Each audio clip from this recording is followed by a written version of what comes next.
pero fueron casi el 90% que en algún momento dijo algo de la política. Bueno, en el escenario de Villa María también se replicó más sutilmente, con menos compromiso, por ahí de alguna manera, porque vuelvo a insistir, son artistas consagrados casi todos, son de otro nivel, son de diferentes géneros, pero bueno, cada uno expresó lo que sintió. Finalizó con mucho éxito el Festival de Peñas de Villa María en una nueva edición.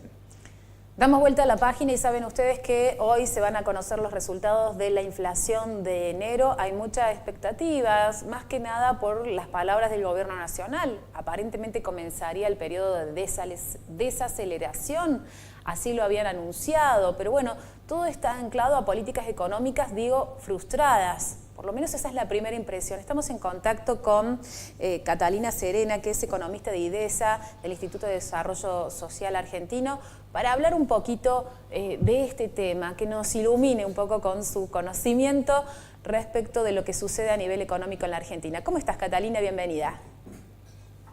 Hola, buenos días. Muchas gracias, un placer estar con ustedes.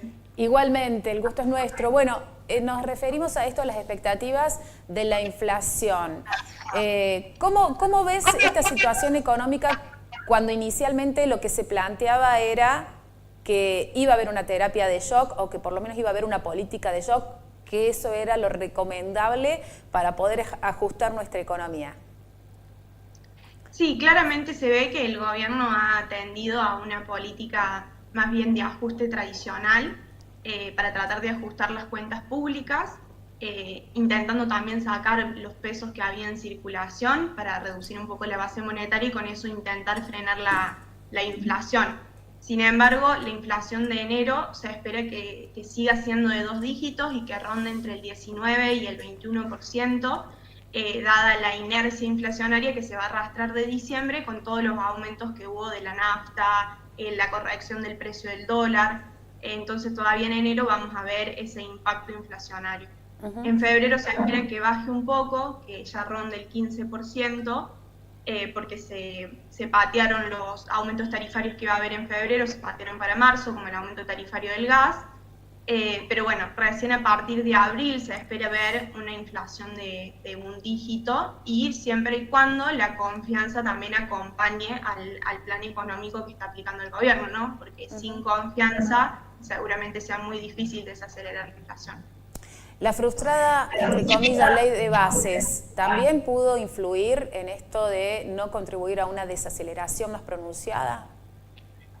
Sí, seguramente la caída de la ley de bases genera cierta desconfianza también en la capacidad del gobierno para generar consensos y para poder llevar a cabo las transformaciones del Estado que planteaba en un inicio.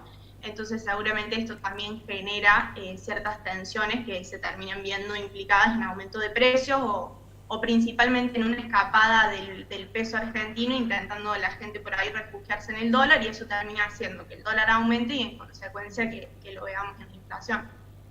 Bueno, seguramente te llegaron las repercusiones estas de Forbes, que decía que para que se cumpla con el mandato libertario, lo que tiene que hacer Milei es dolarizar ya. ¿Ustedes lo ven factible?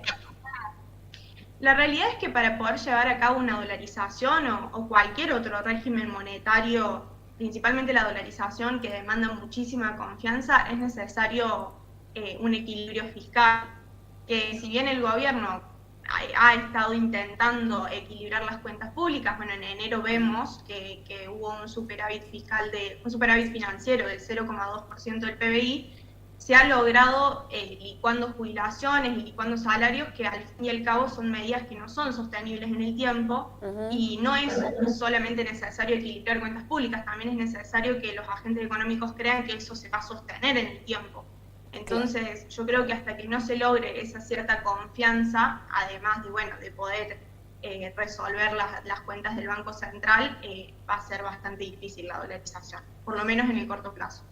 Catalina, bueno, completo el informe, seguramente te vamos a estar convocando en los próximos días. La economía nos va a atravesar durante todo el año, porque es uno de los temas que más preocupa. De hecho, hace un ratito estábamos con el tema de las paritarias docentes y el posible no inicio de clases en su normalidad. Así que es un tema que nos tiene muy en alerta. Muchísimas gracias por tu tiempo.